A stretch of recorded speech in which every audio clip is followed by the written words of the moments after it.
Bien, colegas, buenas noches, tengan todos ustedes, van a disculpar. Ahora sí no se hubo problema en el primer enlace, yo tampoco podía unirme de mi teléfono. Ya, entonces, ya podemos dar inicio para que no nos retrasemos. Por favor, y envíe el grupo y no nos olvidemos que los últimos tres prácticamente no van a exponer ni uno y el marco conceptual, ¿ya? ¿Podemos iniciar, por favor, colegas?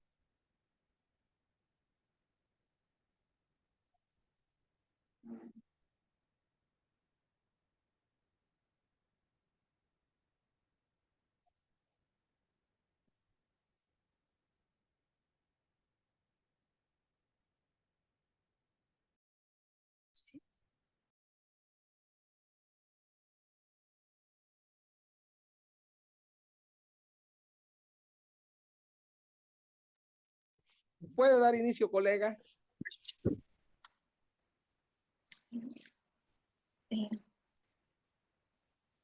Buenas noches, estimado licenciado Walter, estimados colegas. En esta oportunidad voy a exponer la norma internacional de información financiera NIC 17, contratos de seguro.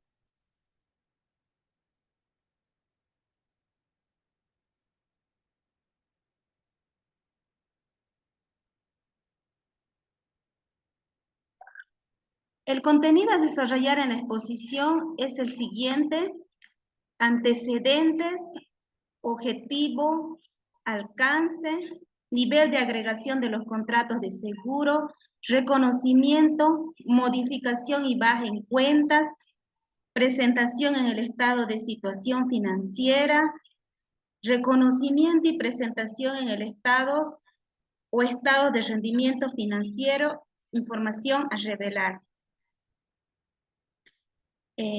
Iniciamos con los antecedentes. En el año 2014, el Consejo de Normas Internacionales emitió la NIC 4, contratos de seguro, que era una norma provisional.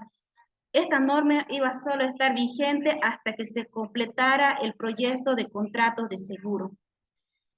Ya en el año 2017 se completó este proyecto y se emite de manera oficial la NIC 17, contratos de seguro, sustituyendo a la NIC 4.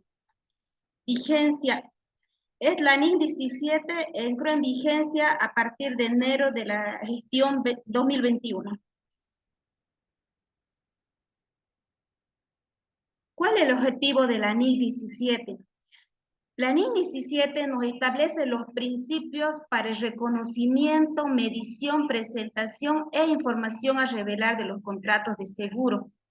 El objetivo de la NIS 17 es asegurar que una entidad proporcione información relevante que representen los contratos de seguro. La NIS 17 va a permitir a los usuarios de los estados financieros evaluar qué efecto tienen los contratos en la situación financiera del rendimiento financiero y el flujo de efectivo de la entidad.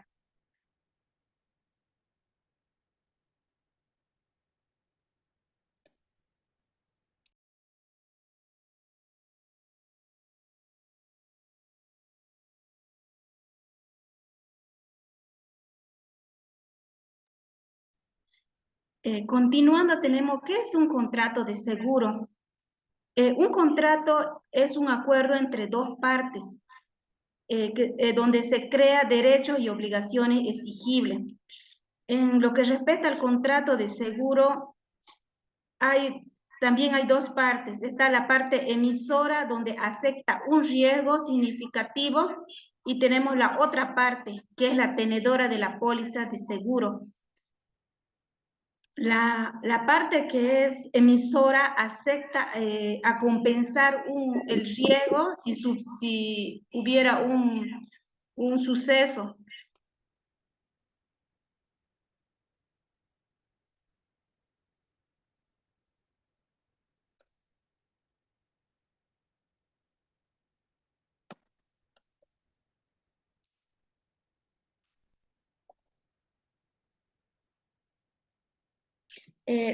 Continuando, tenemos lo que son los ejemplos de seguros. Los seguros personales, seguros de daños patrimoniales, seguros de prestación de servicios. Dentro de los seguros de personales tenemos los seguros de vida, seguros de salud, seguros de accidentes personales. Continuando, tenemos que son los seguros de daños patrimoniales, que están los seguros de automóvil, seguros de incendio, seguros de robo. Asimismo, tenemos los seguros por prestación de servicio, que son los seguros de deceso, seguros de viaje.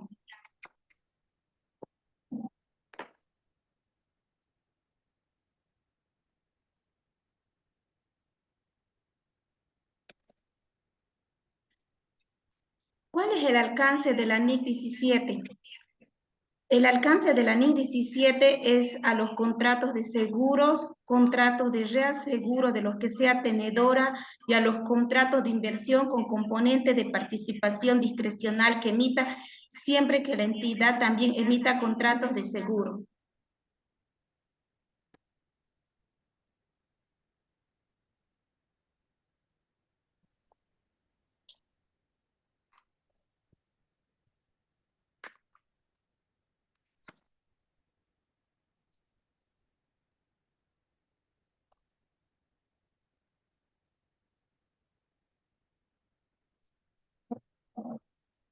Continuando, tenemos con el alcance.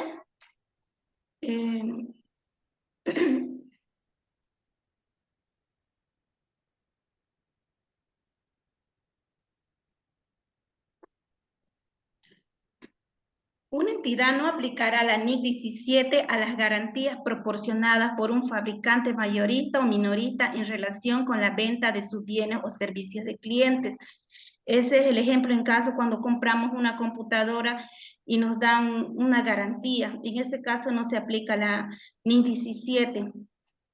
Asimismo, también no se aplica la NIC 17 para los activos y pasivos de los empleadores que se deriven de los planes y de beneficios definidos, y los derechos contractuales u obligaciones contractuales que dependen del uso o derecho de futuro de un elemento financiero. Por ejemplo, las garantías de uso de maquinaria. Nivel de agregación de los contratos de seguro.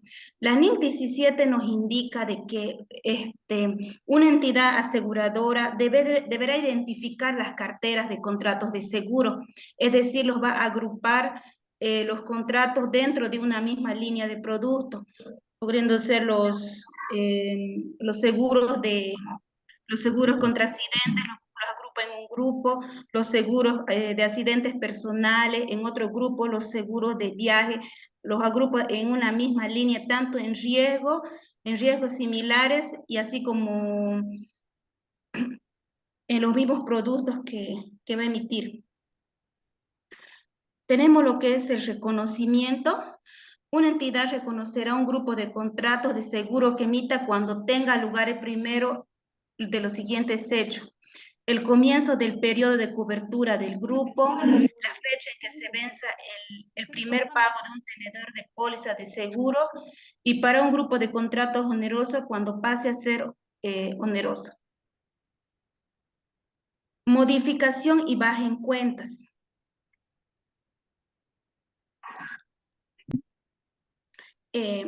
La NIN 17 nos indica que se van a modificar las cuentas en el caso que también se modifiquen los contratos. Cuando haya modificaciones en el contrato original, se quedará como vigente el contrato modificado como el nuevo contrato. Baja en cuentas. Una entidad hará baja en cuentas en un contrato de seguros solamente cuando se haya extinguido la obligación entre la empresa aseguradora y el tenedor de la póliza. Presentación en el estado de situación financiera. La NIC 17 nos indica de que en el estado de situación financiera, en el balance, se presentarán los contratos de seguro emitidos por grupo. Va a haber un grupo que son los contratos seguros emitidos que son activos, los contratos de seguros que son pasivos. Asimismo, también se va a identificar qué contratos son de reaseguros mantenidos que son activos y los contratos de reaseguros que son pasivos. En lo que respecta a lo que son el rendimiento financiero, que sería el estado de resultado, se desglosará los importes en la cuenta que son el servicio por seguro y gastos o ingresos por seguro. Nos indica que una entidad presentará ingresos o gastos por contratos de reaseguros mantenidos o por separados de los gastos e ingresos por contratos de seguros emitidos.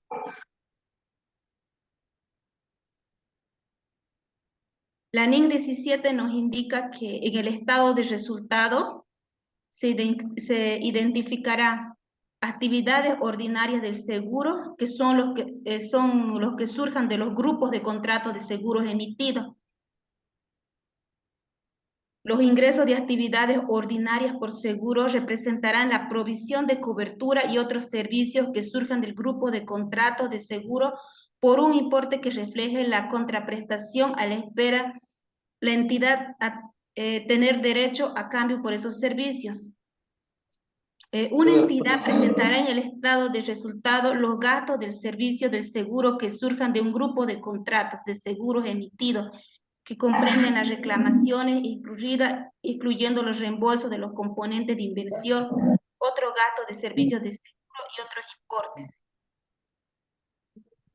Aquí tenemos un ejemplo de un estado de resultado de una empresa aseguradora, que es la parte donde se va a mostrar los ingresos ordinarios por seguro, las reclamaciones contraídas, y se va a tener lo que es el resultado de servicio de seguro, las rentas por inversiones, gastos financieros y el resultado del periodo.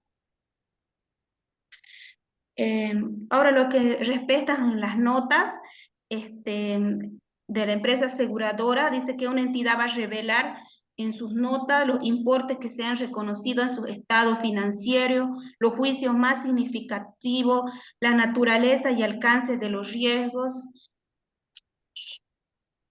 Asimismo, se van a revelar las conciliaciones que muestran los libros netos y también las conciliaciones separadas para los contratos emitidos y también los contratos de reaseguros mantenidos.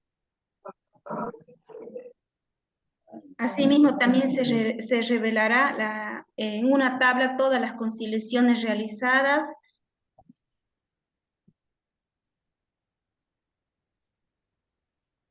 Para cada conciliación se presentarán los importes en libros netos al comienzo y al final del periodo, desglosado en un total para grupos de contratos que son activos y también para un grupo de contratos que son pasivos. Una entidad revelará las conciliaciones de los saldos de apertura por cierre y por separado cada uno, los pasivos netos o activos para el componente de la cobertura restante, excluyendo cualquier componente de la pérdida, los pasivos por reclamaciones incurridas, las estimaciones del valor presente de los flujos efectivos futuros del riesgo para el riesgo no financiero. Asimismo, en las notas se va a explicar el importe total de los gastos e ingresos financieros por el seguro en el periodo, sobre el periodo que se informa. En resumen, también se mostrará de manera detallada cuál es la relación de los gastos e ingresos financieros y la rentabilidad de inversión sobre sus activos. En las notas podrá incluir todos los detalles que sean necesarios para que los usuarios de los estados financieros puedan tomar decisiones. Eso sería todo. Gracias. Ya, colega, no, entonces ahí está siendo práctico.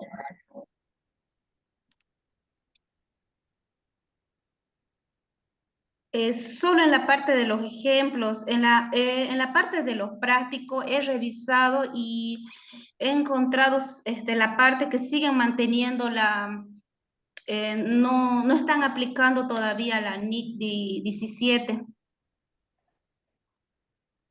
Sí, pero pues sí viene a reemplazar la NIF 10 prácticamente.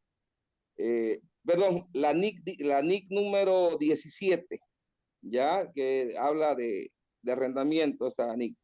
Pero en este caso, esta norma se aplica acá en Bolivia, en muchas empresas, al menos las petroleras, empresas constructoras, ¿no? Por el tema de arrendamiento. Porque esta de pleno habla del financiero, de los famosos leasing, ¿ya? Y, a ver, colega, ¿cuáles son las condiciones que debe contener ese contrato para que sea considerado un arrendamiento financiero? Y lo dice en la norma. Ajá, Lice, el tema, la NIC 17 son contratos de seguro. Ay, perdón, estoy confundido ahorita. Estoy mal. Sí, sí, sí. Perdón, viene a reemplazar, correcto. La NIC La NIF 4. 6. No, pero la NIF 4, correcto, perdón. Que estaba ahorita viendo un asuntito. Perdón, colega. Estoy confundiendo con el arrendamiento. Sí, sí. El contrato de seguro. Ya. Es sí aplicada, ¿no? También aplicamos esa norma. Prácticamente hay muchas empresas en nuestro medio que sí aplican esta norma. Ya, es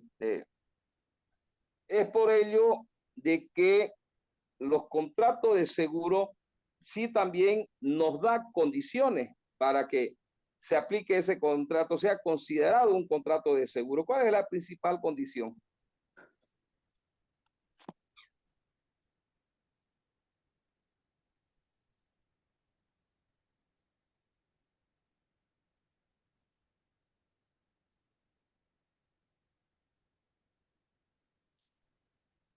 Y que lo aplicamos acá también en Bolivia.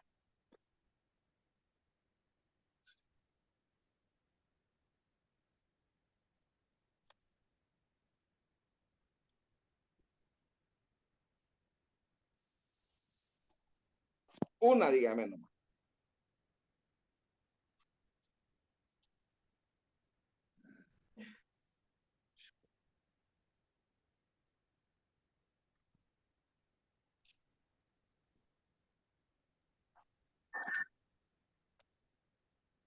Según su criterio. La principal condicionante que debe tener es que debe integrar las partes donde hay una parte que es la emisora, la parte que es la tenedora de la póliza, y debe haber Ya, un riesgo a ser asegurado. muy bien. Es mejorar también la medición contable por parte de las empresas aseguradoras. Porque no nos Sí, olvidemos lo siguiente, ¿no? Porque también en concordancia con la NIC número 37, ¿no? ¿Qué pasaría si nosotros damos, ofrecemos un seguro, recibimos una prima y ofrecemos una cobertura? Entonces, ¿cómo deberíamos registrar? Prácticamente nosotros vamos a registrar el ingreso, pero no nos olvidemos que ese ingreso recién va a estar en totalidad cuando termine la cobertura según el tiempo establecido en ese seguro. Pero también no podemos agarrar y establecer el ingreso del 100% y hacer una provisión por efecto cobertura de cuánto, porque si nosotros cobramos una prima, vamos a suponer de 100 bolivianos, entonces ofertamos una cobertura de 200, de 300, ¿me entienden? Entonces habría una pérdida. Entonces, aquí lo que nos dice y nos menciona prácticamente, bueno, tenemos que reflejar de la mejor forma el efecto de medición en las información financiera por parte de las aseguradoras, ¿ya? Y esa es la principal condición, ¿ya? Gracias, colega. Vamos con el siguiente, por favor.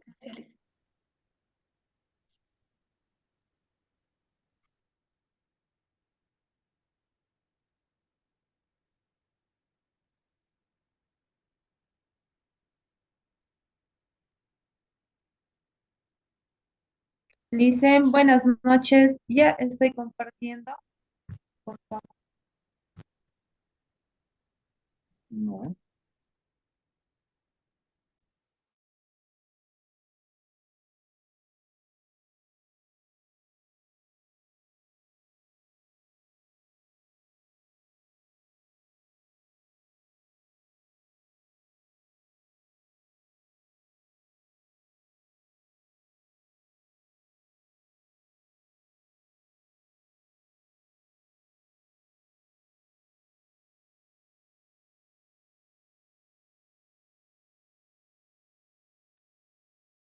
Dicen, ¿se ve la pantalla? ¿Se ve bien? ¿Se ve bien? Ahora deben la ventanita de abajo para hacerla grande la Ya. presentación.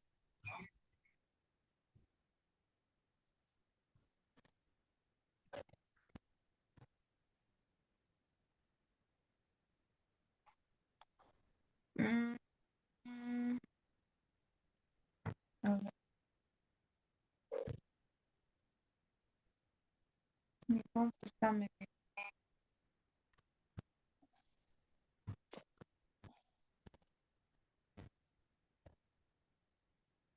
En la parte ya. inferior derecha, fíjese, colega,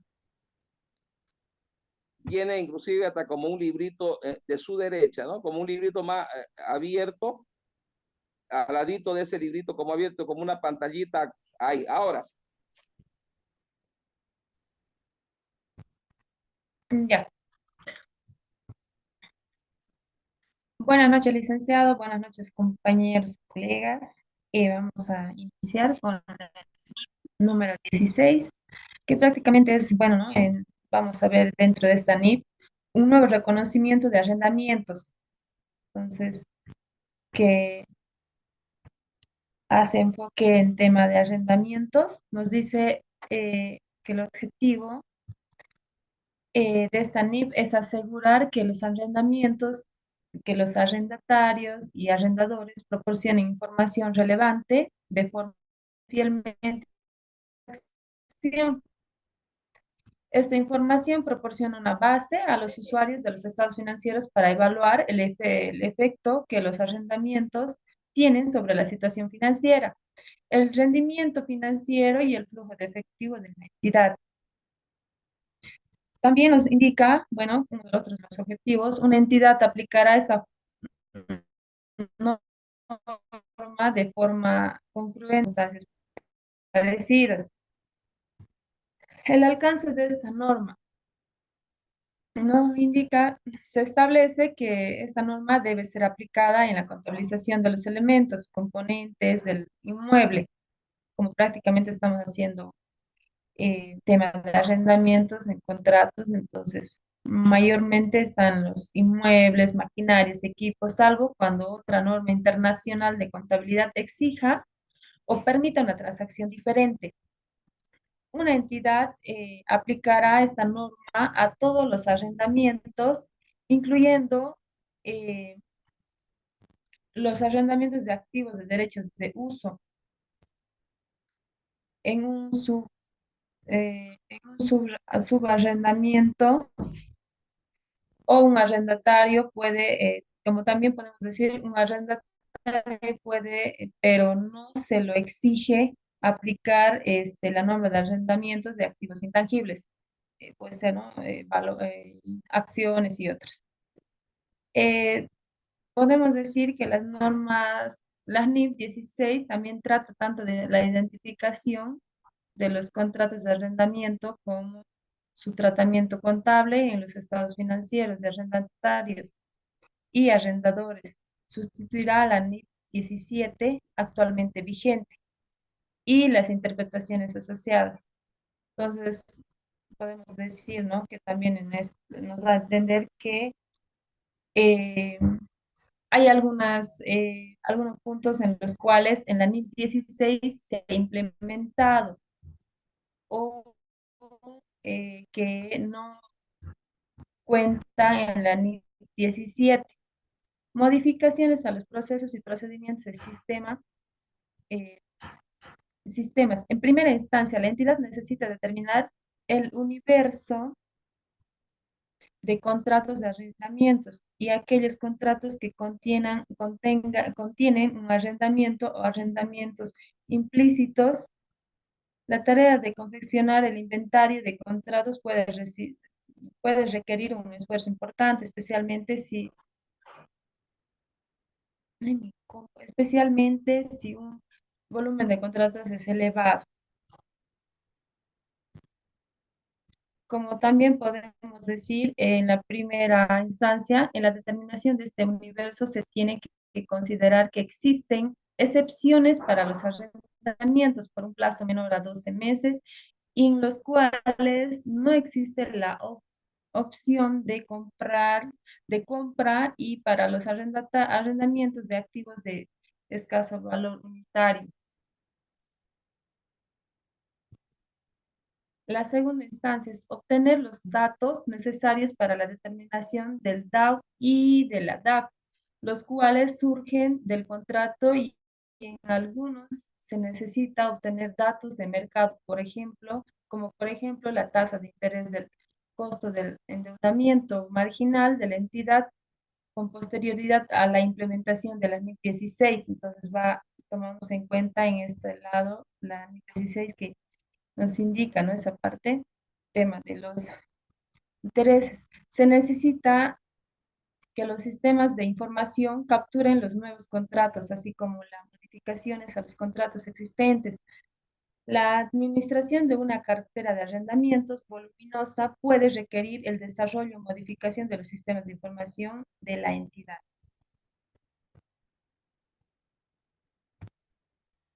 Hay un ejemplo, ¿no? Que se muestra de parte de la NIP 17, que podemos, por ejemplo, estados de situación financiera, entonces como activo vamos a tener el derecho al uso del activo subyacente, que en este caso puede ser, digamos, un activo que eh, esté en constante cambio o tenga un valor de mercado.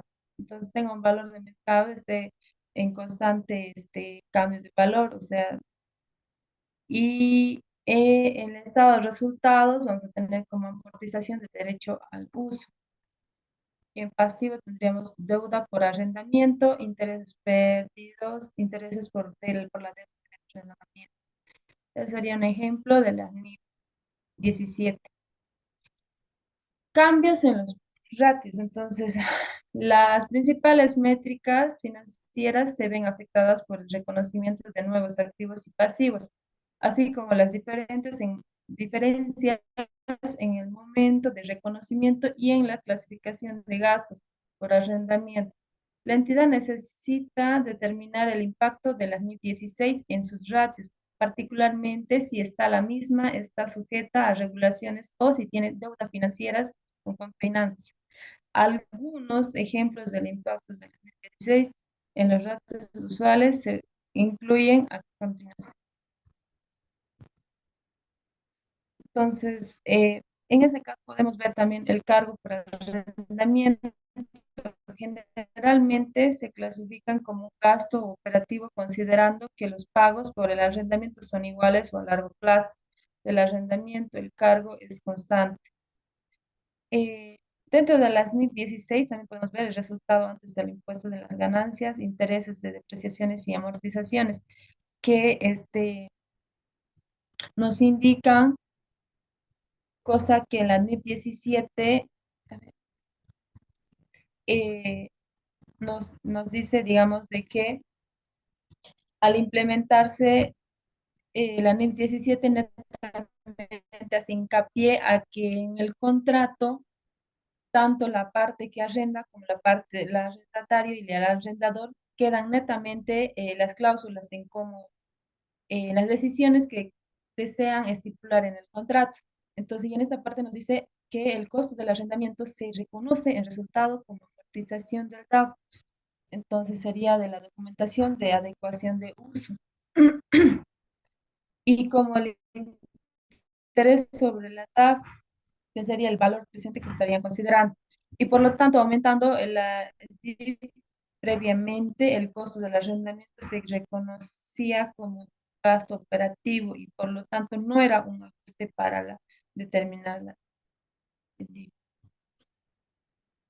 Exposiciones a riesgos de instrumentos financieros. Cuando los pagos del arrendamiento se fijan en una moneda que no sea la moneda funcional de la entidad está expuesta al riesgo de moneda porque el DAO es un activo en la moneda funcional, mientras que la DAO es un pasivo en moneda extranjera que genera pérdidas por diferencia de cambio en caso de devaluación de la moneda funcional. Arrendamientos implícitos. La entidad seguramente comenzó el análisis determinando el universo del contrato de arrendamiento. Es común iniciar la detección de los contratos de arrendamiento, utilizando algunas herramientas informáticas por la cual se filtra la información que incluye palabras claves como alquiler, leasing o arrendamientos, etcétera, que sí o sí deberá tener en el contrato. Eso sería, Licen. Ya, colega, no, un casito práctico también para que lo hayamos analizado. Ya. Bueno, entonces aquí le traslado la pregunta, ¿no? De esa anterior que me había confundido de norma. ¿Cuál es la principal condición para que sea considerado un contrato de arrendamiento? Eh, Uno sería de que se especifique en el contrato, como bien al último decía, que diga arrendamiento, que diga leasing, son las palabras claves que debe tener ese tipo de contrato. Y lo otro es que ambas partes, como esto decía, ¿no? Con covenants, que manejaban un término, que es un compromiso al que llegan ambas partes, a las ambas partes implicadas que van a realizar este arrendamiento, tanto las cláusulas y todo. Ya. Y ahí pone alguna condición de la vida útil del bien que se va a Eh, arrendar. Perdón, dice, tomando en cuenta que se podría llegar a un acuerdo de la opción de compra, Ujú. sí, Ya, pero que ese contrato de arrendamiento, ¿qué pasa si el tiempo establecido, ¿no? De todo el contrato es menor a la vida útil del bien que se va a arrendar? Un mm, ejemplo, si yo tengo, el bien tiene 3 años de vida útil y yo hago un contrato de arrendamiento por 2 años, ¿se puede? sí, pero sin opción a compra. Sí, es que esta norma habla de arrendamiento financiero netamente, ¿no? Que es con opción a compra. De eso se trata la norma. Ahora, se puede hacer de que yo realice un contrato de arrendamiento financiero por un tiempo establecido, porque hay un tiempo, correcto, yo voy a pagar canon. Canon es amortización más interés más el recargo de impuestos. En otras palabras, el canon es la cuota que yo voy a pagar cada tiempo establecido según contrato. Ahora voy a suponer que el bien tiene 3 años de vida útil todavía y yo quiero un contrato de arrendamiento por 2 años porque tengo la capacidad de pago. Ahora la pregunta es, ¿esta norma me permite que haga un contrato de arrendamiento bajo esas condiciones? No, ¿Por qué? Porque la principal condición, ¿cuál es? De que el contrato de arrendamiento tiene que ser superior a la vida útil del bien, ¿no? sí, sí, Ya. El tema de la depreciación del bien, ¿quién la asume? ¿El arrendador o el arrendatario? de la depreciación. ¿Quién El asumiría por arrendador, eso? El que alquila. eh, no, el arrendador, dicen. Sí, el que alquila. El arrendador es el que recibe el bien. El arrendatario es el que da el bien. Sí, El arrendador. sí, el arrendador, dicen. El arrendatario la sigue asumiendo, colega. Inclusive hasta para efectos tributarios, en el decreto supremo 24051 también lo menciona. ¿Ya? Que una vez, digamos, Porque no una ha vez que se habido haya, todavía, no nos olvidemos, colega, que no existe todavía la transferencia definitiva del bien. ya, sí. Ya, no nos olvidemos que este tipo de movimiento financiero implica 2 momentos contables. Un momento por parte del arrendador y otro momento por parte del arrendatario. El arrendatario, ¿dónde lo registraría? ¿Dónde lo tiene que exponer ese activo que ha adquirido en arrendamiento financiero?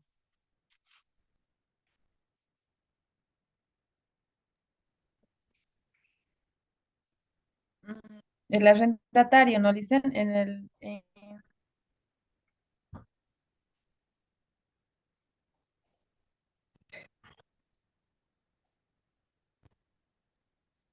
En pasivo corriente, dicen. No, si estamos adquiriendo un bien. Ah, en activo.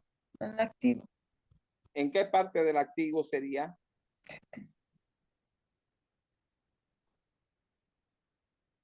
¿Lo pondría en propiedad, planta y equipo? Activo, ¿Sí o no?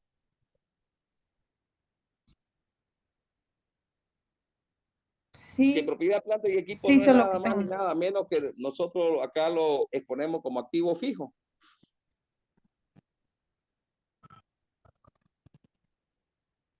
Sí, pero tomando en No, cuenta si es un no inmueble o puede ir por en ahí es propiedad, otro, planta y equipo. ¿Por qué?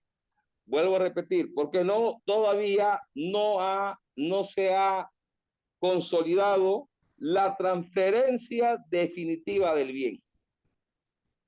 ¿Ya? Va en activo no corriente, pero no se expone dentro de propiedad, planta y equipo. Y el arrendador, ¿dónde expondría? Porque el arrendador se desprendió del bien. Y no nos olvidemos que lo va a seguir depreciando. Sí, em, en pasivo no corriente. No, porque ¿dónde podríamos colocar bienes otorgados, vamos a suponer vehículos otorgados en arrendamiento? Porque era el vehículo que tal vez usaba la empresa. ¿No? Ahora, si se dedica a alquilar vehículos, los vehículos va a tener que tenerlo como inventario, NIC 2, diferente, cambia. Pero aquí él era un bien que tenía y que estaba decidiendo alquilarlo con opción de venta a un tercero, ¿no? Entonces, ¿dónde estaría ese activo En para el activo no arrendador? corriente, licenciado. Ya no puede estar en el activo porque ya no lo va a tener.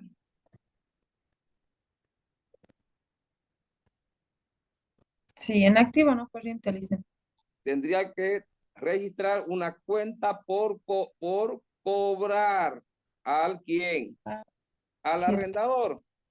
Ya por eso era importante ver el casito, porque como le digo, de los dos momentos contables, tanto para el arrendador como para el arrendatario. ¿Ya? Bien. Sí, Gracias, colega. gracias, licenciado. Vamos con el siguiente, por favor. Buenas noches, licenciado. Buenas noches, compañeros. No sé si se puede ver mi presentación. Sí, colega, se ve perfectamente. Ok.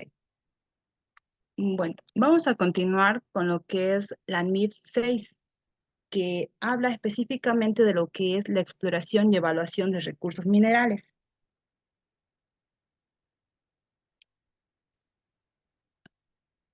El objetivo de la NIF 6 busca especificar los criterios contables a seguir en la preparación y presentación de la información financiera para la exploración y evaluación de los recursos minerales, para lo cual requiere determinadas mejoras en las prácticas contables existentes para los desembolsos relacionados con la exploración y evaluación.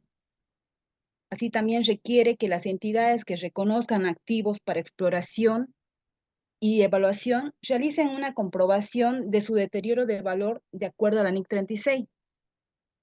Y por último, requiere revelar información en los estados financieros que identifique y explique los importes que surjan de la exploración y evaluación de los recursos minerales. El alcance de esta norma nos indica que es aplicable a todos aquellos o aquellas entidades que incurren en desembolsos de exploración y evaluación de recursos minerales y no aplica a aquellos desembolsos incurridos antes del desarrollo de actividades de exploración y evaluación de recursos minerales. ¿Cuáles son las definiciones que señala la NIF 6? De acuerdo a la NIF número 6, apéndice A, describe las siguientes definiciones.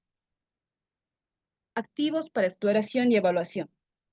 Son desembolsos relacionados con la exploración y evaluación reconocidos como activos de acuerdo con la política contable de la entidad. Desembolsos relacionados con la exploración y evaluación. Son desembolsos efectuados por una entidad en relación con la exploración y evaluación de recursos minerales antes de que se puedan demostrar la factibilidad técnica y la viabilidad comercial de la extracción de los recursos minerales. Y por último, esta norma también señala la definición correspondiente a la exploración y evaluación de recursos minerales. Nos indica que es la búsqueda de recursos minerales realizada una vez que la entidad ha obtenido derechos legales para explorar en un área determinada, así como la determinación de la factibilidad técnica y la viabilidad comercial de la extracción de recursos minerales. Ahora, ¿cuál es el criterio de reconocimiento de activos para exploración y evaluación? Al desarrollar sus políticas contables, una entidad que reconozca activos para exploración y evaluación aplicará el párrafo 10 de la NIC número 8. Políticas contables, cambios en la estimación contable y errores. Esto quiere decir que la administración utilizará su juicio para entregar información fiable y relevante en la presentación de sus estados financieros. Asimismo, la norma señala que se exime de aplicar los párrafos 11 y 12 de la NIC número 8, que establecen las fuentes de la jerarquía normativa, así como las guías que la dirección está obligada a considerar al desarrollar una política contable para una partida, cuando ninguna NIF sea aplicable específicamente.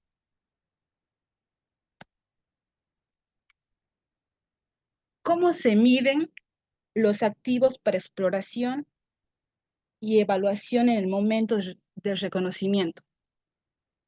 De acuerdo a lo que nos indica la NIF número 6 en su párrafo 8, señala que los activos para exploración y evaluación se medirán por su costo. ¿Qué elementos se consideran costos de los activos para exploración y evaluación? De acuerdo a la NIF número 6, en su párrafo 9, indica que la entidad establecerá una política contable que especifique qué desembolsos se reconocerán como activos para exploración y evaluación y aplicará dicha política de forma coherente. Al establecer esta política, una entidad considerará el grado en el que los desembolsos pueden estar asociados con el descubrimiento de recursos minerales específicos.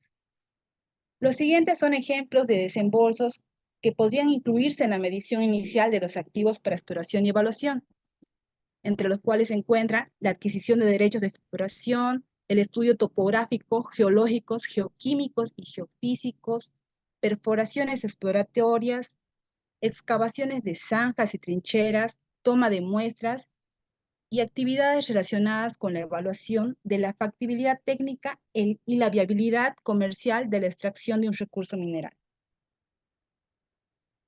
¿Cómo se miden los activos para exploración y evaluación en la medición posterior al reconocimiento?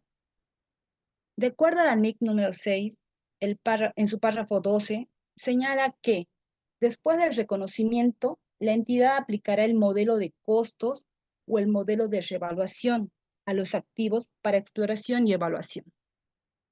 Asimismo, se debe precisar que la NIF número 6 no da directrices en el área de revaluación. En lugar de ello, la entidad debe seguir las regulaciones de la NIC 16 o la NIC 38, de acuerdo a las clasificaciones del activo. ¿Es posible efectuar cambios en las políticas contables? De acuerdo a la NIF número 6, en su párrafo 13, señala que una entidad puede cambiar las políticas contables aplicadas a los desembolsos relacionados con exploración y evaluación, si el cambio hace que los estados financieros sean más relevantes, a los efectos que toma de decisiones económicas por los usuarios sin mermar su fiabilidad, o si los hace más fiables y no disminuye su relevancia para la adopción de decisiones. Una entidad juzgará la relevancia y la fiabilidad empleando los criterios de la NIC número 8.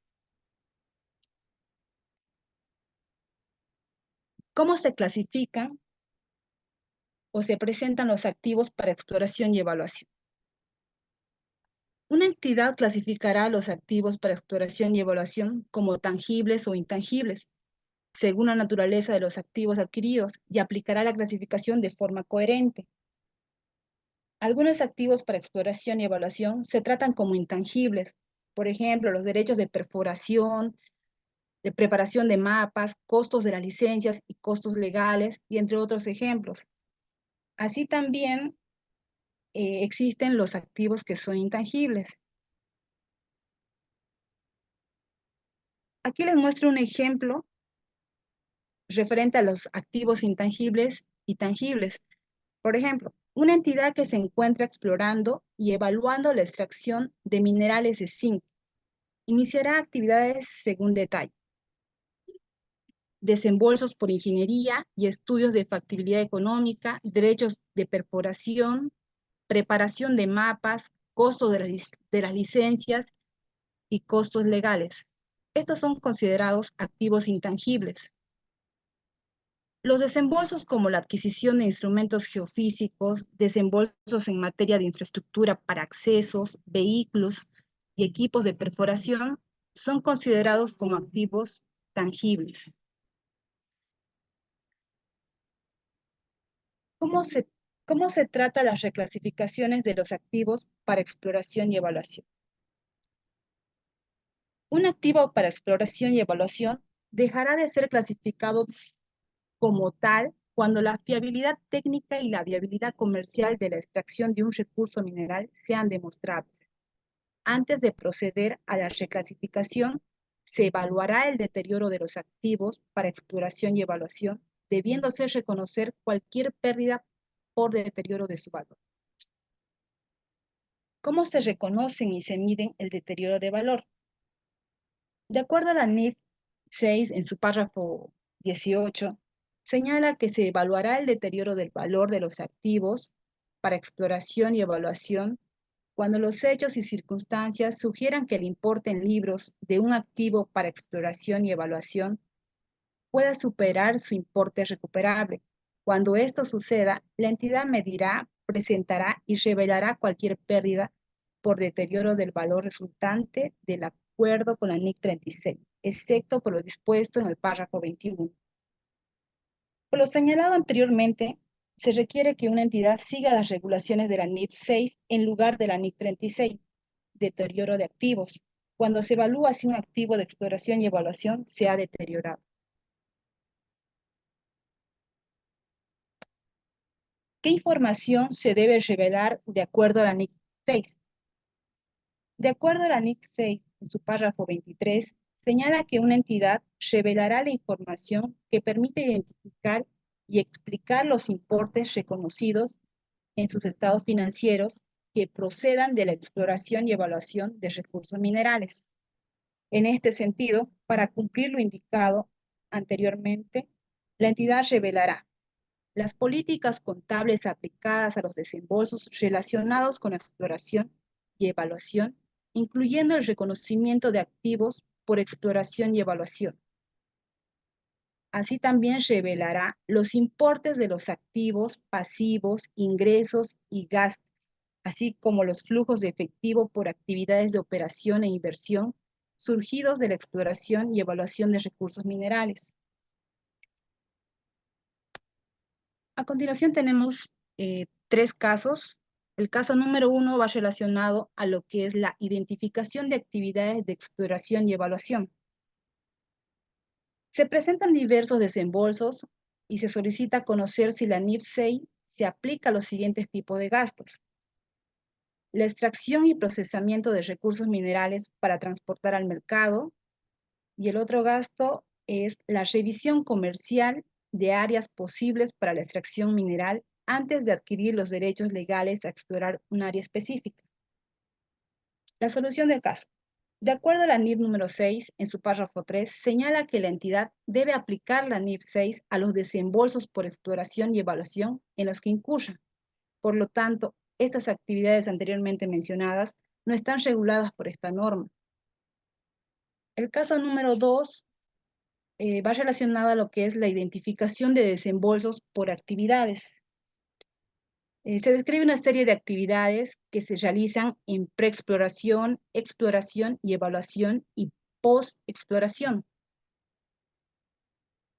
Aquí les detallo diferentes actividades de desembolsos a los cuales hay que identificar las actividades planteadas, entre las cuales están las actividades de preexploración, exploración y evaluación y postexploración. La solución del caso. De acuerdo a lo señalado en la NIF 6, Evaluación y Exploración de Recursos Minerales, a continuación se presentan las asignaciones a las actividades. Las actividades de preexploración son relacionadas a las evaluaciones satelitales, fotografías aéreas. Las actividades de exploración y evaluación se encuentran los estudios topográficos, los estudios geofísicos, la preparación de mapas, estudios geológicos, costos de licencia ilegales, derechos de perforación y vehículos y equipo de perforación. Y por último, las actividades post-exploración, que estaría la construcción de plan. El caso número 3 va relacionado a la contabilización de costos de exploración y evaluación. La empresa minera Ottawa International, sociedad anónima, instalada en el departamento de Huancayo, está relacionando operaciones de exploración en el yacimiento minero de Marcapacay, donde han descubierto un promedio de 600,000 toneladas métricas de plata, según los estudios previos que se han realizado. Como parte de los desembolsos realizados, se han pagado por derecho de exploración un total de 800,000 soles. Para efecto de reconocer los gastos relacionados por los derechos de exploración, se debe efectuar el siguiente registro contable. El registro contable por los 800,000 Se registra en el lado debe 800.000 en el intangible y en el lado haber en las cuentas por pagar diversas a terceros. Así también existe otra situación. Se han pagado en efectivo honorarios a un profesional independiente, especialista en ingeniería de minas por estudios topográficos, 50.000 dólares, estando el tipo de cambio a la fecha, el dólar a 3 soles. Para efectos de reconocer los gastos relacionados a los estudios topográficos realizados por profesionales independientes, se debe efectuar el registro contable, considerando que la medición es de 50.000 dólares al tipo de cambio de 1 dólar a 3 soles y que a continuación se presenta. El tipo de cambio es 50.000 por 3, que es equivalente a 150.000, el cual se debe registrar en la cuenta de intangible, en el lado debe, y en el lado haber se debe registrar lo que son los tributos por 12.000 y en las cuentas por pagar los 138.000.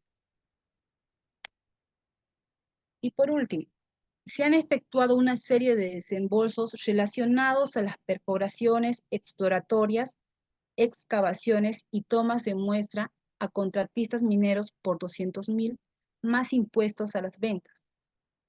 Para efectos de reconocer los gastos relacionados a las perforaciones exploratorias, excavaciones y toma de muestra, se debe efectuar el siguiente registro contable.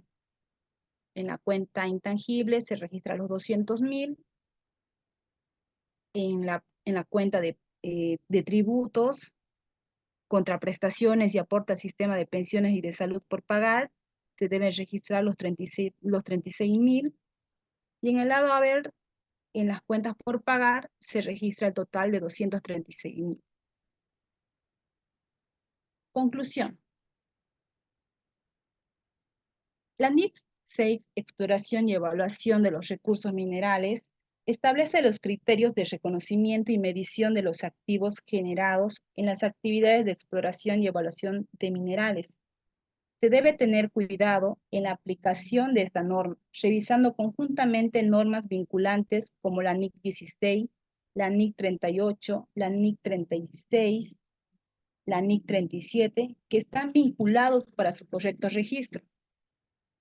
Además, la NIC 6 establece que las empresas deben evaluar regularmente si los activos relacionados con la exploración y evaluación de recursos minerales tienen algún indicio de deterioro, y en caso de que exista, debe reconocer una pérdida por deterioro en los estados financieros. En resumen, la NIC 6 establece los criterios contables y de presentación de los activos relacionados con la exploración y evaluación de recursos minerales, así como la evaluación de su posible deterioro, con el objetivo de proporcionar información financiera útil y confiable a los usuarios de los estados financieros.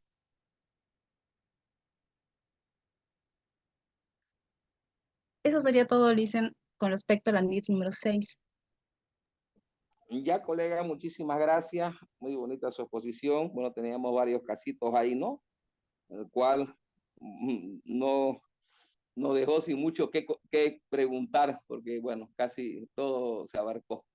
Ya, muchísimas gracias, colega. Bueno, vamos a continuar con lo siguiente, ya, donde tenemos, no sé quién quiere iniciar, si es marco conceptual. Tenemos la NIC 1 y la NIC 1 para ya ir concluyendo. Claro que es harto. ¿Sí, colega? Marco conceptual. Ya, vamos con el marco conceptual, bienísimo. Ya puede compartir pantalla.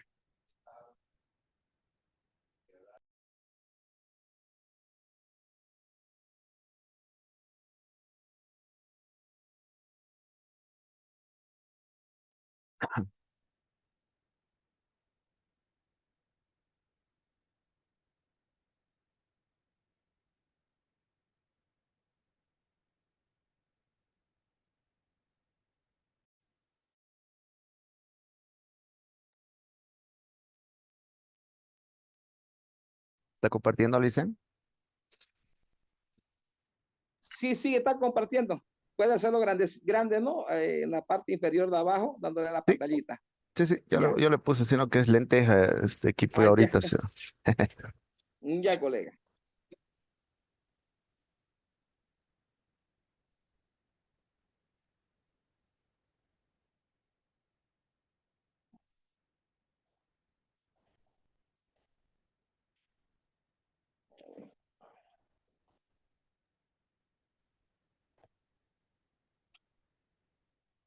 Va, no quiere Luis, está pesado parece esto.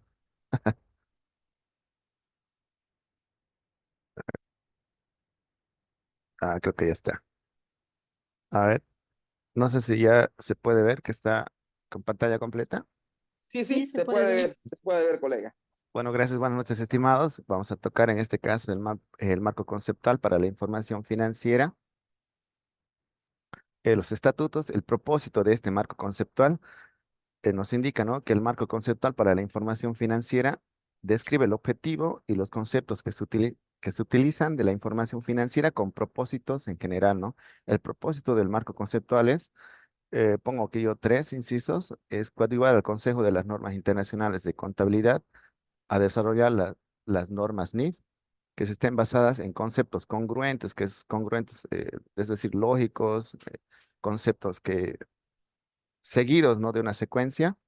B, asistir a los preparadores para desarrollar políticas contables congruentes cuando no es aplicable a ninguna norma o a ninguna transacción específica u otro suceso. En este caso, ¿no?, cuando ninguna NIC defina una transacción o un caso a exponer o a revelar, entonces el marco conceptual en este caso va un poco, ¿no?, a orientar para que se pueda informar sobre los estados financieros, sobre este caso que no esté de ninguna de las NIC, pero en ningún momento este marco conceptual va por encima de ninguna NIC, ¿no? De ninguna NIC, ¿no? Eso, ¿no? De forma clara, ¿no? Tampoco va. Capítulo uno, ¿no? El objetivo de la información. La contabilidad de acumulación que llamamos o devengo o devengado, que se describe en los efectos de las transacciones y otros sucesos y sustancias sobre los recursos económicos y los derechos de los acreedores a la entidad que informa en los periodos en los que estos efectos tienen lugar. Bueno, como ya conocemos, el devengo o el devengado es el derecho que tiene la empresa o la entidad sobre una transacción a su favor, ¿no? Como acreedor, ya sea que esto se haya, eh, ya sea que este derecho sea dentro de la gestión o o en la pasada gestión. La información sobre el rendimiento financiero de la entidad que informa durante un periodo puede también indicar un periodo en medida en que sucesos tales como cambios en los precios de mercado o las tasas de interés han incrementado o disminuido los recursos económicos y los derechos de los acreedores de la entidad, afectando a la capacidad de la entidad para generar entradas de efectivo netos. Bueno, en resumen o en análisis de esto, eh, indica, ¿no?, marco conceptual que se debe realizar, pero voy a poner mi lápiz,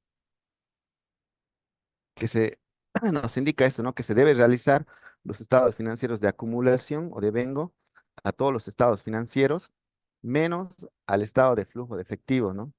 Porque este flujo de efectivos, como bien sabemos, solo aplica a ingresos y egresos o gastos ya erogados.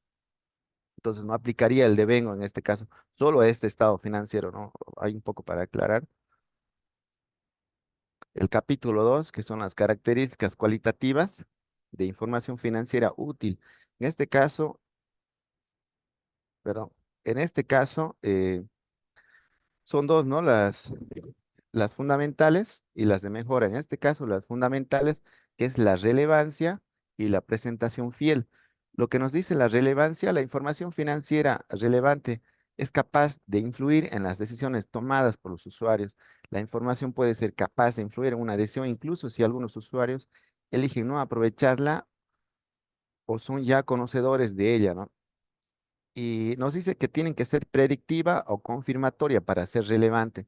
Predictiva que nos permita estos estados financieros predecir el futuro económico de la empresa como usuarios. Y confirmatoria que esta información sea congruente a ser confirmada. Como por ejemplo, si estamos hablando de un estado financiero que tiene inventario, entonces podría ser confirmada mediante la composición física, ¿no?, de este inventario. La representación fiel, los informes financieros representados en fenómenos económicos utilizando palabras y números para ser útil, la información financiera debe ser no solo representar los fenómenos relevantes, sino que también representar de forma fiel la esencia en los fenómenos que pretende representar. En este caso nos indica tres cosas principales o tres características para que esta representación sea fiel. Puse como complemento otras características adyacentes a esto, que es debe ser completa para ser fiel, debe ser neutral y debe ser libre de error. Cuando indica que debe ser completa, en todo caso debe tener eh, la transacción debe estar bajo las normas contables, y neutral no indica que no funcione o no sirva tampoco, ¿no? Esta característica. Y libre de error tampoco, no significa que no va, que debe ser perfecta. Entonces, estas tres características hacen a la representación fiel de de las características fundamentales para la presentación de los estados financieros. De igual forma, hay las características de mejora, ¿no? Como bien su nombre lo indica, tienen que ser características de mejora para mejorar aún más la empresa. Conforman estas características de mejora la comparabilidad, la verificabilidad, la oportunidad y la comprensibilidad. Cuando hablamos de comparabilidad, en este caso de comparar, pueden ser dos gestiones, como por ejemplo, les pongo aquí un estado de resultados, pueden ser dos gestiones, comparar, ¿no? Cómo nos ha ido en el año 2018 y el año 2017. Para tomar una decisión, se debe para tomar una decisión de mejora, ¿no? Se debe apreciar la comparabilidad. De igual forma, la verificabilidad, anteriormente les daba un ejemplo, verificar lo que está expuesto, ¿no? Ya sea un estado de situación patrimonial, un estado de resultados como estos, se debe verificar, ¿no? Y también en un balance, verificar la autenticidad. Cuando hablamos de oportuna, que comprenda la mejora, debería ser la información cuando el usuario lo requiera para una toma de decisión. Comprensibilidad, que es la última, debe ser clara y concisa. En este caso, no todas las personas, no todos los accionistas, de repente no todos los del directorio, el gerente, son personas financieras que van a entender, entonces debe estar comprensible, indicando o revelando en las notas a los estados financieros lo que se quiere indicar. Por ejemplo, hablábamos anteriormente en algunas clases sobre los quinquenios, eso si va a ir a ser devengado, de repente va a ser contingente, entonces eso se debe aclarar, ¿no? De algunas personas que ya han sido retiradas de la empresa, se debería aclarar, ¿no? Si está como contingente o si está como contingente, ¿no? Se debería aclarar en los estados financieros. Bueno, en realidad esas son las de mejora.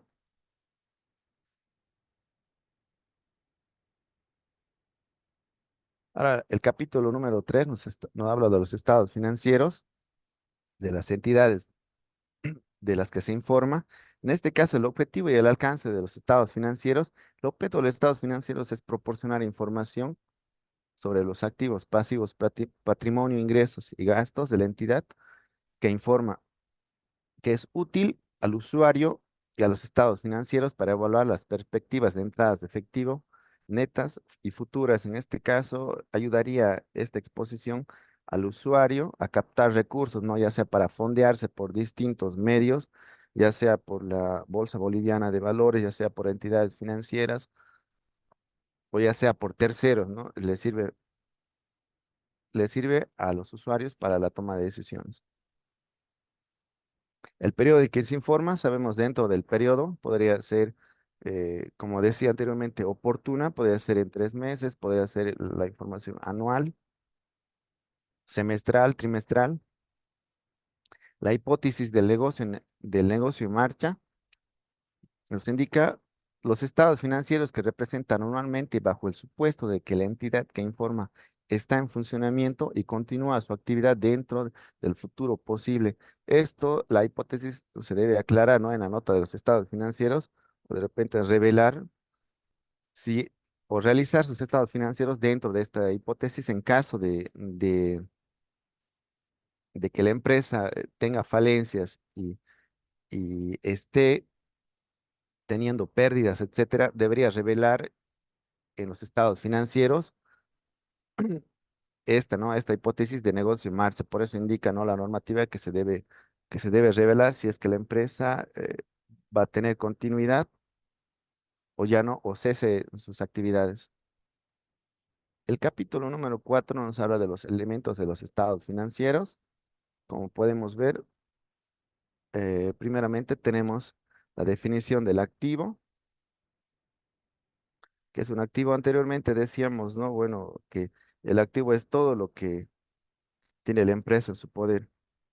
Pero en este caso, esta norma tiene una definición acertada a lo que es el activo. Dice, un activo es un recurso económico presente controlado por la entidad como resultado del supuesto de sucesos pasados. En este caso nos habla de una definición que es utilizada para el marco conceptual. Cuando nos habla del derecho, es el derecho que tenemos sobre este activo, ya puede ser un derecho total. Cuando compramos un bien, tenemos el derecho de repente de vender o de utilizar este bien, puede ser un vehículo, puede ser un terreno, puede ser un edificio, etcétera, ¿no? El potencial para producir beneficios económicos es otra característica. El control que se debe tener sobre el activo puede ser un control total o un control parcial. Un control total en el caso de que nosotros compramos un vehículo, podemos disponer de él. El control parcial sería como anteriormente hablaba, ¿no? Del leasing, de que tenemos el bien, pero como activo, pero no tenemos el control total de disponer de él, ¿no? Sería un control parcial.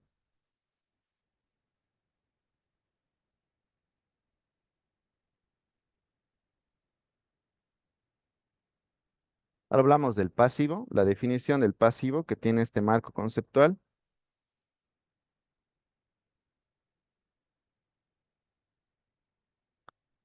El pasivo es una obligación presente de una entidad de transferir un recurso económico como resultado de sucesos pasados.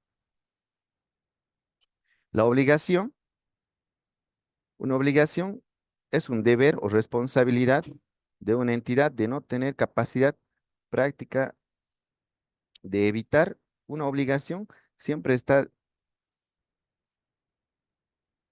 debida a un tercero o terceros. Como hablábamos anteriormente, de obligaciones con el público. La transferencia de recursos económicos, que es la siguiente característica, y obligaciones del presente como resultado de sucesos pasados. El capítulo 5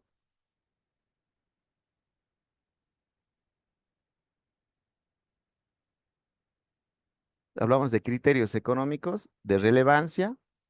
En este caso hablábamos anteriormente, ¿no? Sobre la relevancia que debe tener la exposición a los estados financieros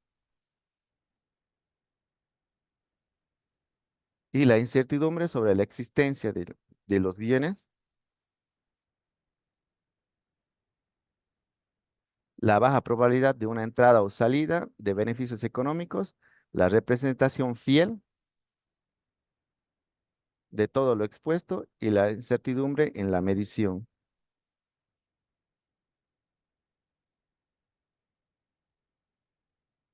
Cuando hablamos de la medición en el capítulo número 6, hablamos de costo histórico. Los costos históricos son los costos pasados, ya sean de 2 o 3 gestiones que nos ayudan a revelar los estados financieros.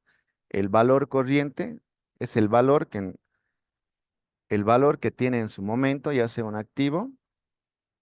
El valor razonable, el valor que nosotros podemos vender este activo. El valor en uso o el valor del cumplimiento y el costo corriente. Seguidamente tenemos la presentación que informa la clasificación de los activos y pasivos, la compensación, la clasificación del patrimonio y la clasificación de ingresos y gastos, y el estado de resultados en periodo de resultado integral. Y por último, es el capítulo número 8, los conceptos de capital y mantenimiento de capital. Conceptos de mantenimiento del capital y la determinación del resultado y los ajustes por mantenimiento de capital. Listen, no puede hacer ejemplos sobre esto porque, como anteriormente lo indicábamos, no prevalece sobre ninguna norma, sobre ninguna NIC. Entonces, simplemente esto aborda a situaciones que eh, de repente que no estén dentro de ninguna NIF, ¿no? Por eso no he podido poner ejemplos a esto, porque es más que todo eso es un marco que engloba a todas las NIF, ¿no? No está determinada o direccionada a una en específica, como ya nuestros compañeros han puesto un ejemplo de cada una de las NIF. Entonces, esto va a enmarcar todo esto. Eso es todo, Licen.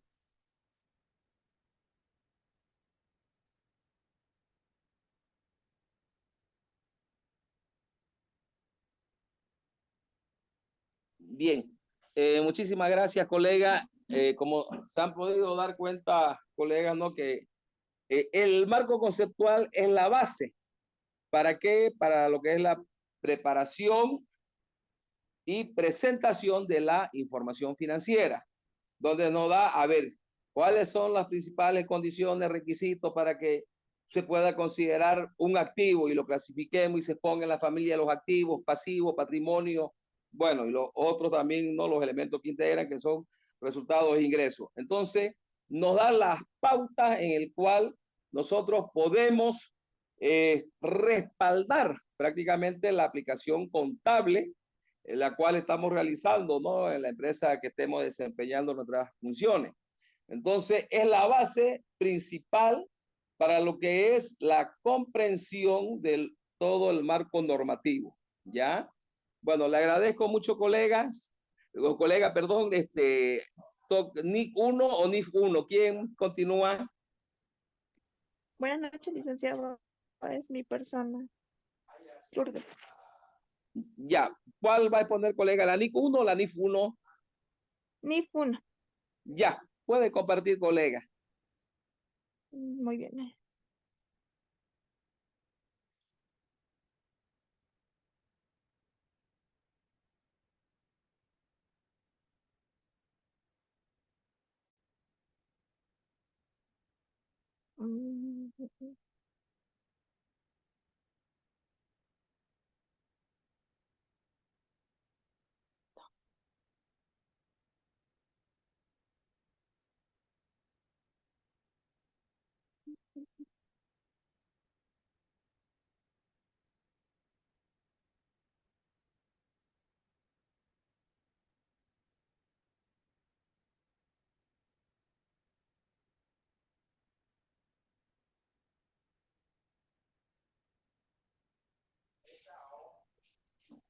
¿Está compartiendo, Lice? No, no está compartiendo. Ahí en la parte inferior dice compartir pantalla. Ahí va a poder compartir. Y le va a compartir Sí, y es le que va a lamentablemente salir los iconos y el archivo para que comparta. ya sí me encuentro con el celular nomás.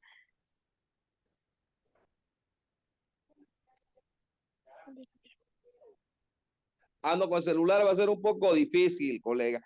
Puede pasar al grupo, alguien puede colaborar, no, yo estoy con problemas con mi máquina también ahorita, por favor. Ya voy a pasarle al grupo, por favor. Por favor. Por favor, el cuestionario que les di es a mi correo, ya, al correo que le asigné, por favor.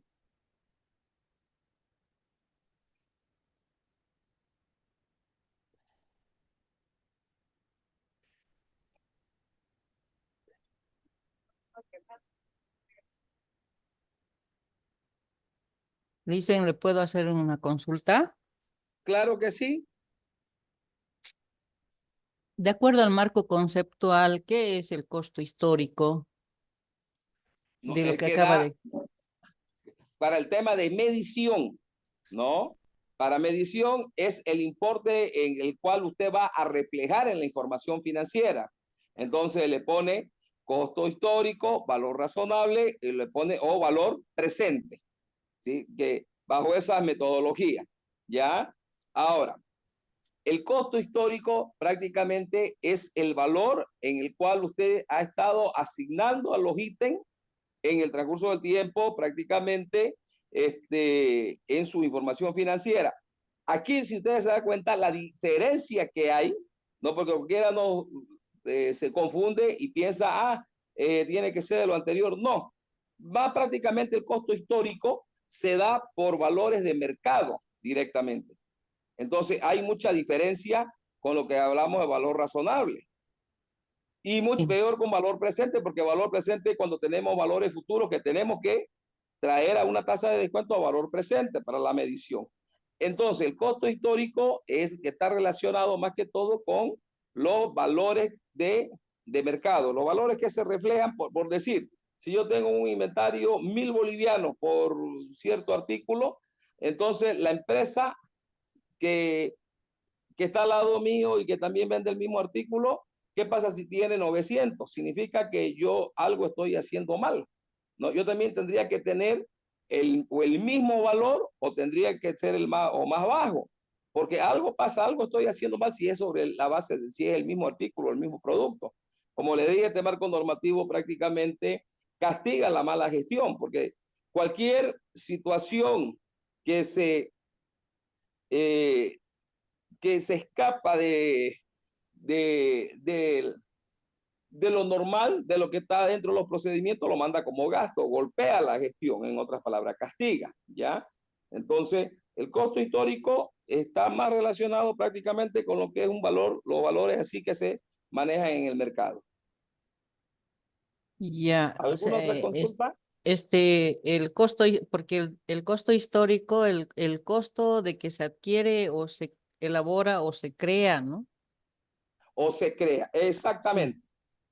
Es que cuando usted ha adquirido, si en usted se lo da que es cuenta, cuando adquiere un determinado bien o servicio, lo está adquiriendo valores de mercado, claro, pero ¿ya? cuando se trata de las bases de medición, entonces, como que hay una diferencia, ¿no? Con lo que es No, es que en la medición, aquí ya pone condiciones, por decir un ejemplo, le doy, cuando usted quiere un terreno, inclusive cuando en propiedad, planta y equipo lo explica, y eso lo expliqué yo cuando le di la norma número 1, ¿no? Que todos los gastos que incurren al acondicionamiento de dicho terreno se va a cargar al terreno, Ajá, esa situación. gracias, licenciado. Ya, colega, ya. Listo, colega, ¿alguien le va a compartir la NICUM, no? Para que continuemos.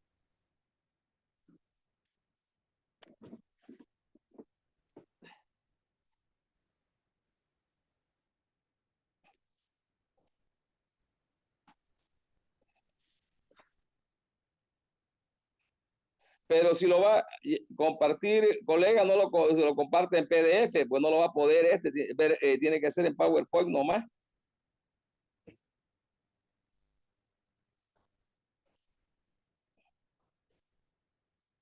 Sí, ya lo he compartido en presentación y también en PDF, por favor, alguien. Si quiere, pásemelo a mi WhatsApp y yo se lo comparto. Le he pasado al grupo, por favor. Presentación ni una vez.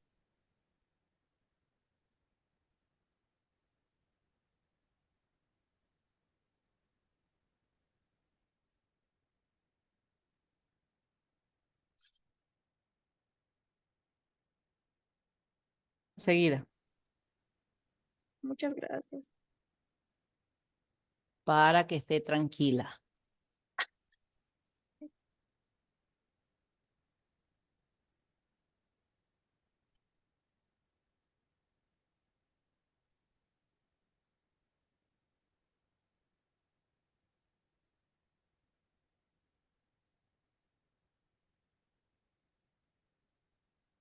Ahí está bien, compañeros. Yo lo veo bien. Yo lo veo bienísimo, colega. Ya. ¿Puede ir pasando? No sería un Power, Sí, ¿verdad? es la norma internacional de la Perdón, ¿no lo de tiene en PowerPoint? información financiera número 1. Colega, Sí, en también, PowerPoint, porque ahí es un poquito más complicado con PDF. sí, también pasé al grupo, por favor. Ya, ya, bajo el de Power.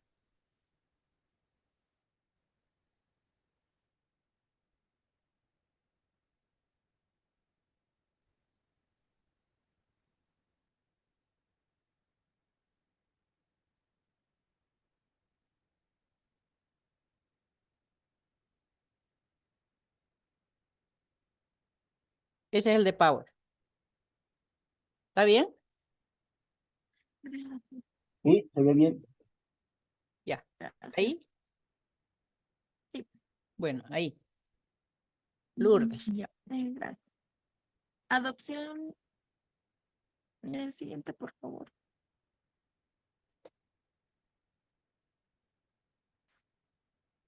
Ahí está Lourdes.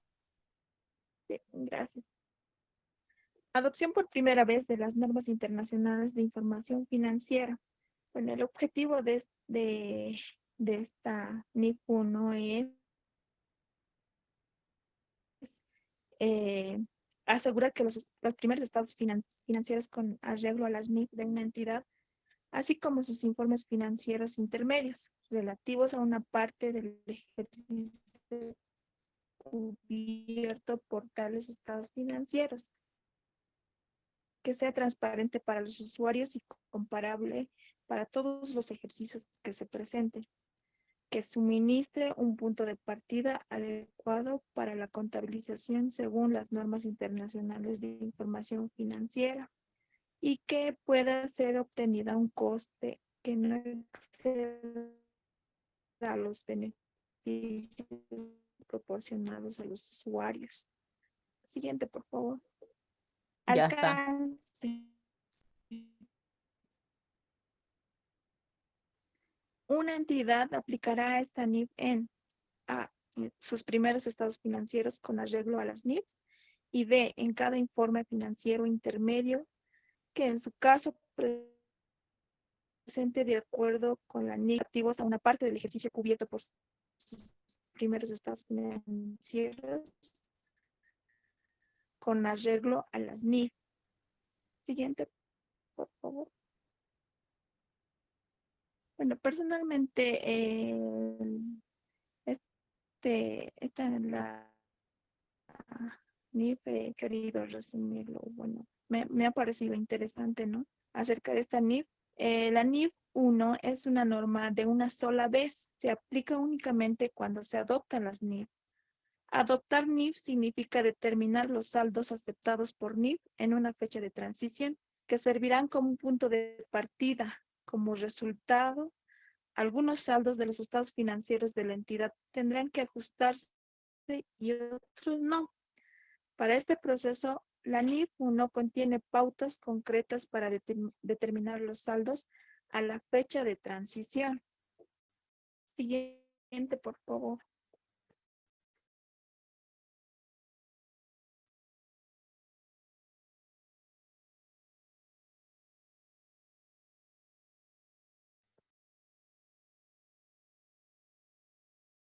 Los saldos a la fecha de transición representan la acumulación de operaciones desde la constitución de la entidad, donde puede ser inviable retroceder en el tiempo y aplicar las NIF a años anteriores, por lo que la NIF 1 otorga algunas facilidades llamadas excepciones. Las excepciones reducen las exigencias de carácter retroactivo de algunas NIFs para facilitar el proceso de adopción y pueden ser excepciones obligatorias o excepciones opcionales. Siguiente, por favor. Entre las excepciones opcionales se encuentran el llamado costo asumido para el activo fijo, intangibles e inversiones. Otros lo llaman costo atribuido, en inglés, payment cost. Por otro lado, la NIF 1 requiere revelaciones para entender los efectos cuantitativos de la adopción de una entidad, entre las cuales se encuentran, por ejemplo, la obligación de presentar 3 estados de situación financiera. Siguiente, por favor.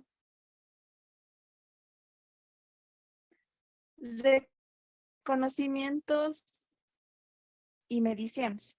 Estado de situación financiera, NIF de apertura, fecha de transición. La adopción de NIF tiene como punto de partida un estado de situación financiera a la fecha de transición. Esto lo podemos encontrar en el párrafo 6 de la normativa. La definición de esta fecha de transición es el inicio del periodo más antiguo para completen sus primeros estados financieros bajo NIF. Si una entidad adopta NIF en el año 2015, la fecha de transición usualmente sería el 31 de diciembre de 2013, pero puede darse el caso de una entidad por motivos especiales presente 3 años, en cuyo caso, si adopta NIF en el año 2015, la fecha de transición será el 31 de diciembre de 2012, la fecha inicial del periodo más antiguo. Siguiente, por favor. Políticas contables a aplicar. Las políticas contables a aplicar deben estar vigentes al final del primer periodo que se reporta bajo NIF, existiendo excepciones que la NIF 1 permite, precisamente para facilitar el proceso de adopción. Una entidad debe en sus primeros estados financieros bajo NIF, en el párrafo 7 también. Una entidad no debe aplicar diferentes versiones en una NIF que estuvieron vigentes previamente, pero sí pueden adoptar anticipadamente una NIF. Sí, por favor. Vamos a dar un ejemplo. Es una entidad, si una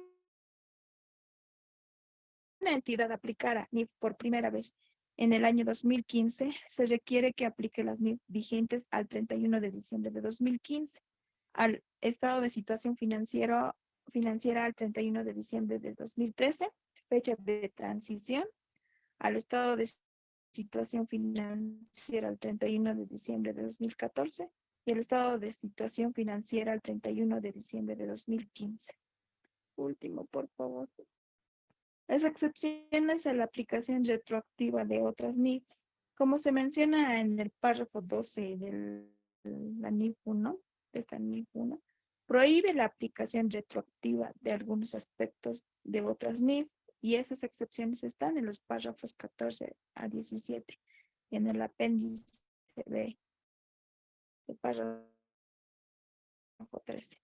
Eso sería, Lisa.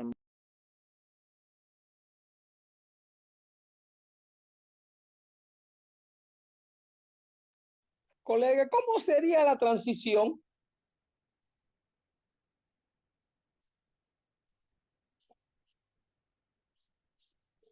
Porque se tiene que hacer una transición prácticamente. Si estamos aplicando un marco normativo, lógico que va a haber una distorsión total prácticamente cuando ya se aplique estas normas. ¿Qué dice aquí en la NIF 1 de la transición? Transición.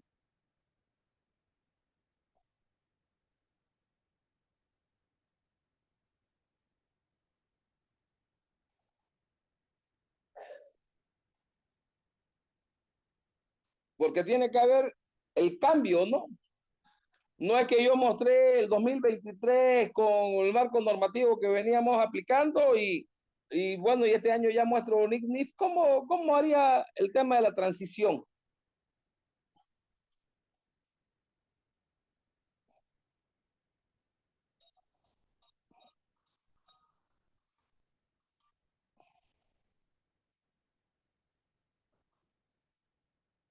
¿Cuánto tiempo es el periodo más antiguo? 3 años. 2 años el periodo más antiguo.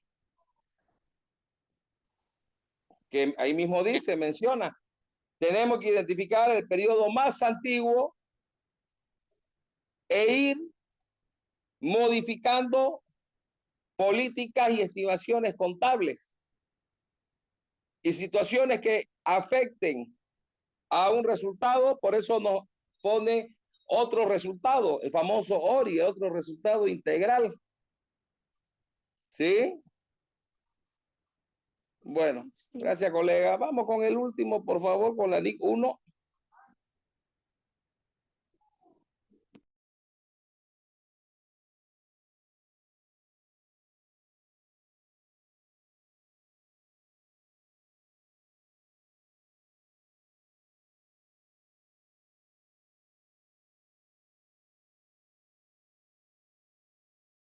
¿Está listo el colega con la NIC 1?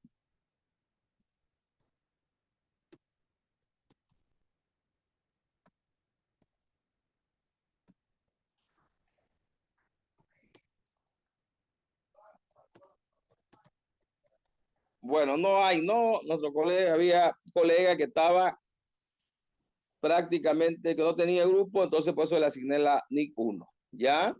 No se encuentra, creo, ¿no? Bueno. Bueno, colegas, entonces, con esto prácticamente ya hemos hablado de todo. Hemos visto todo el marco normativo, tanto nacional como internacional.